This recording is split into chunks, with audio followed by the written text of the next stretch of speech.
Welcome back to the Wild Moto channel. I think today we're going to work on some suspension. I've got a set of RG3 forks off of the old CRF450, and then I do have the CR250 forks as well. I think we're going to rebuild the CR250 ones.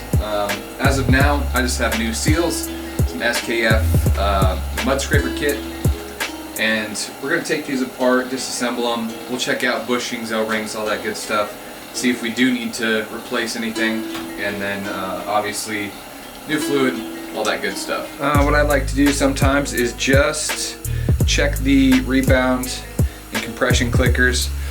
Basically count how many turns all the way in or all the way right. The top I got 16, bottom 9. That way you have something to reference when you're putting it back together. Obviously you can go look at forums, manuals, see what stock settings are or what maybe people use for off-road, track, whatever you want. Cap, I was able to loosen these up I think while they were on the bike. You may need to do that. They might break free just by themselves. And then go ahead and dump your old fork fluid out. See how bad or good this is. Some pretty clear stuff coming up.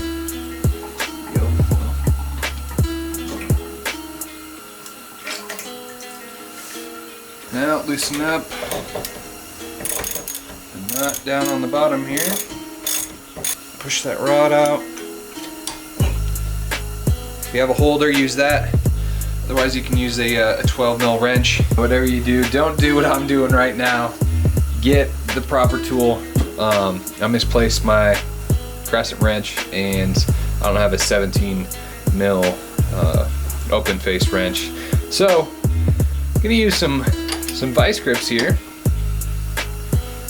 Just so you know, if you do this and you mess up your dampening rod, do not blame me. Now you can take the cap off and slide out the rod, and just do that. Take that guy out. Then you should be able to remove the whole dampening assembly out of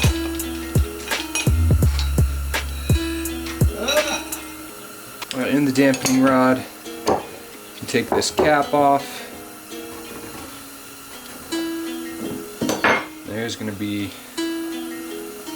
some fork fluid in here. And to pop this off, you might need to push the end of the rod down here.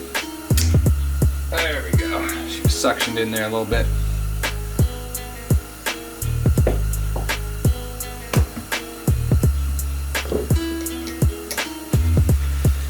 Then you have one retaining pin in there.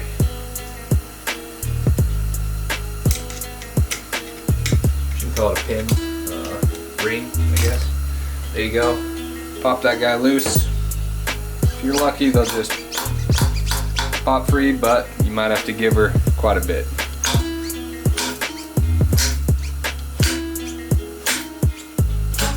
There you go. And I completely forgot to take the spring out.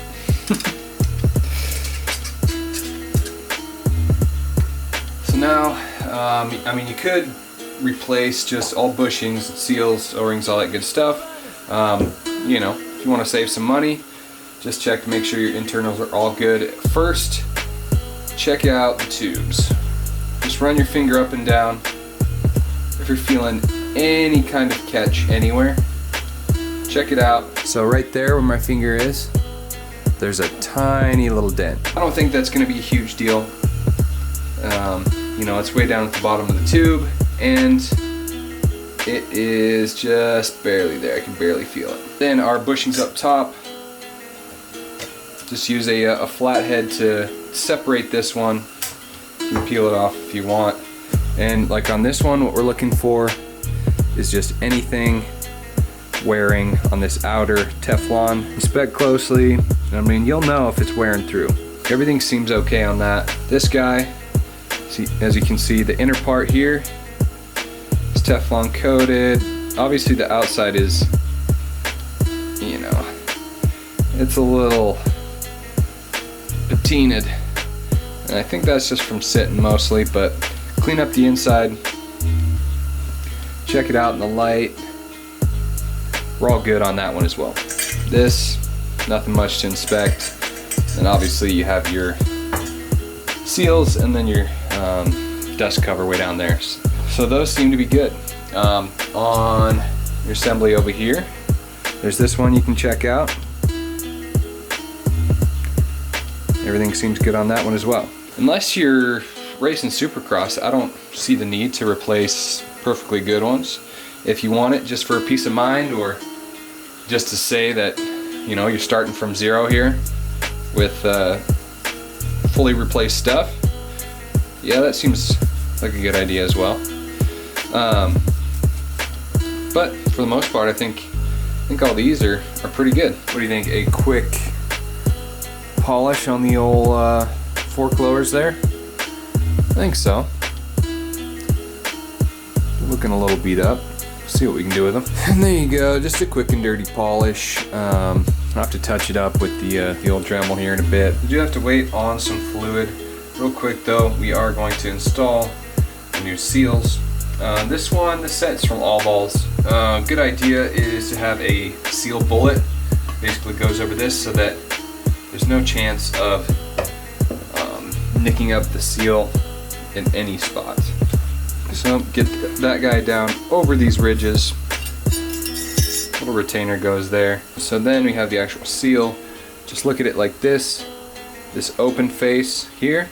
And this is the closed. Closed goes down. Open, up. A little washer on there. And then we do have our bushings.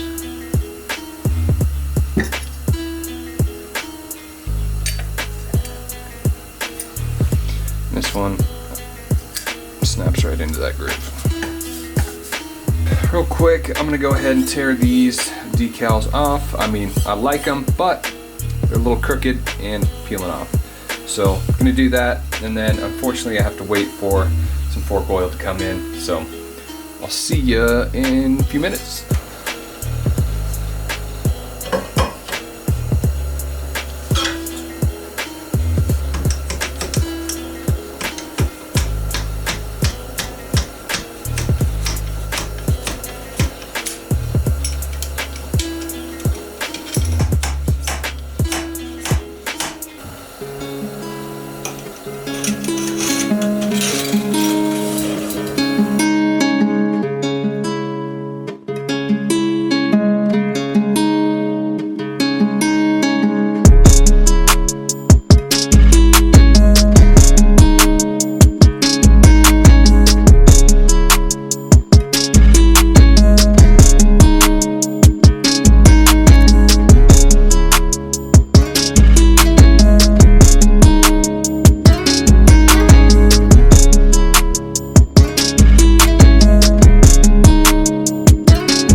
Inside Beats, the producer.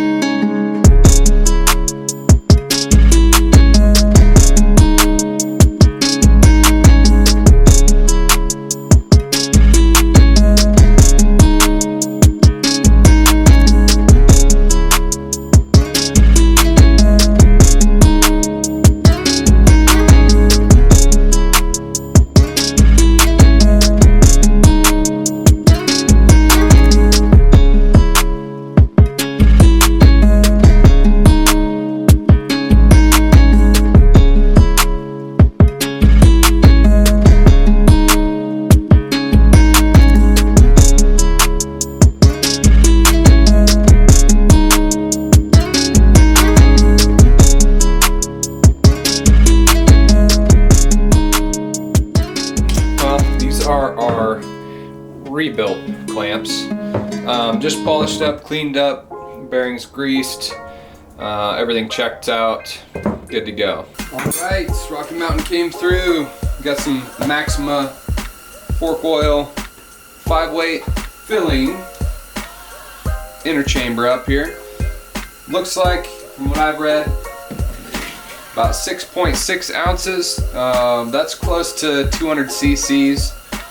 Go ahead.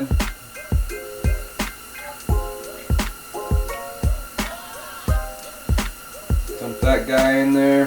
And basically, nice and slowly, just pump the piston. And what we're trying to do is get all air bubbles out of the system. So fully extended, all the way in.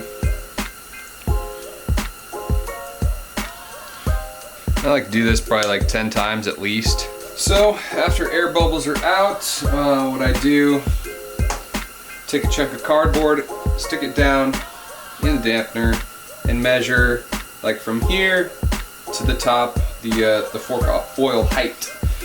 You want to do this with the piston completely extended. Just go like so, stick her in there. Measure that, and I believe with this setup it's like 42 to 47 millimeters is what you want for depth there. I think we're ready to install our fork cap. I have to go wiggle her in and out a few times. Tighten that up. Pretty sure this needs to be torqued to like 22 foot-pounds, I think. So now we got this guy together, and basically we're gonna want to pump, I don't know, 4 or 5 inches several times. Just let it return, and if your clickers aren't all the way fully turned out, do so. Just double check. Then go ahead, see all that excess, and you're going to want to compress all the way. Let's test things out. You're going to compress this all the way. Make sure that it returns out. Do that a few times, and then also you should be looking on this shaft. Make sure that there's no oil. Grab our damper, toss her in there. Obviously already have the spring in there. And then just like when we took it apart, we're going to compress and lock that in. The wrench. And we have this push rod. Get her in there nice and easy. And see where it's like that, it actually becomes flush. So just spin it around.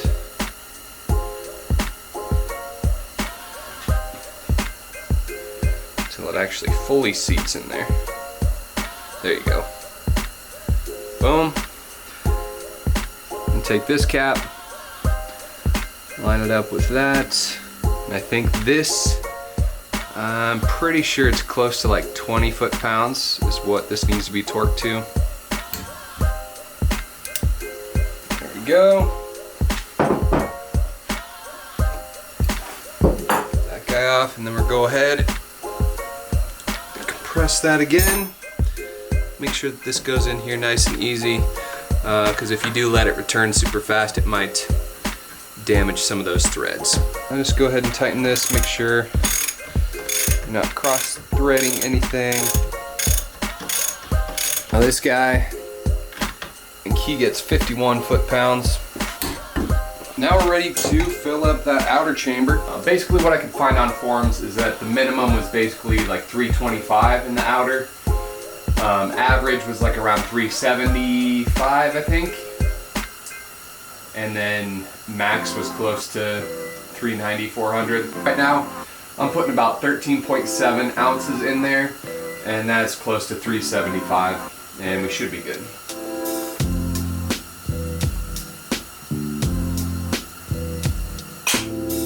All we need to do is get that top cap on. Go ahead and throw a little lube on the O-ring.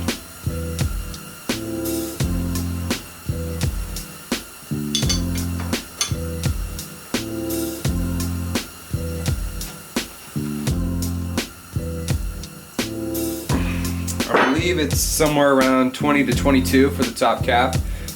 From the looks of it, she seems good.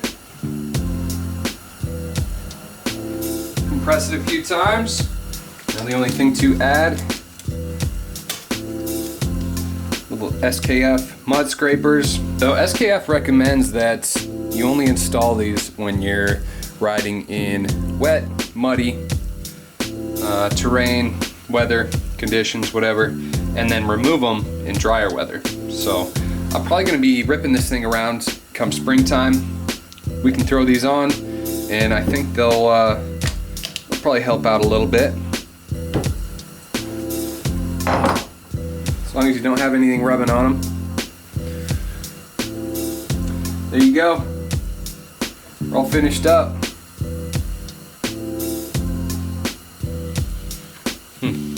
Is it straight? Do we know? Is it straight? Seems like it.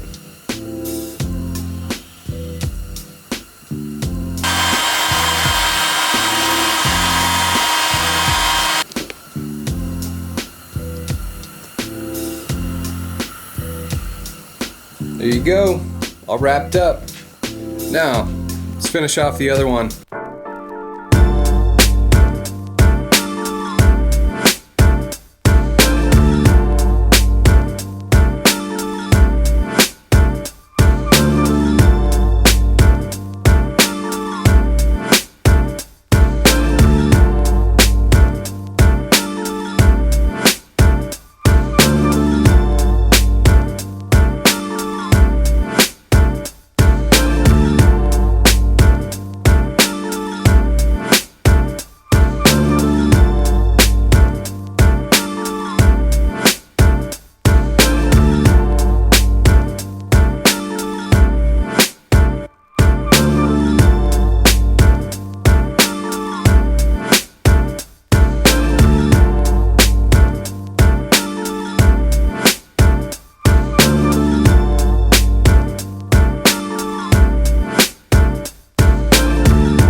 So here we go, both set up, decals on, scrapers on, everything seems to be working good. So I think that's all I got for you today. I'm not sure what we're gonna be doing next. So anyway, thank you for watching. Thank you for all of you who have gone and bought a shirt or a sweatshirt. If you want to, down in the description, go buy a tee, go buy a hoodie. Appreciate the support. We'll see you in the next one. Peace.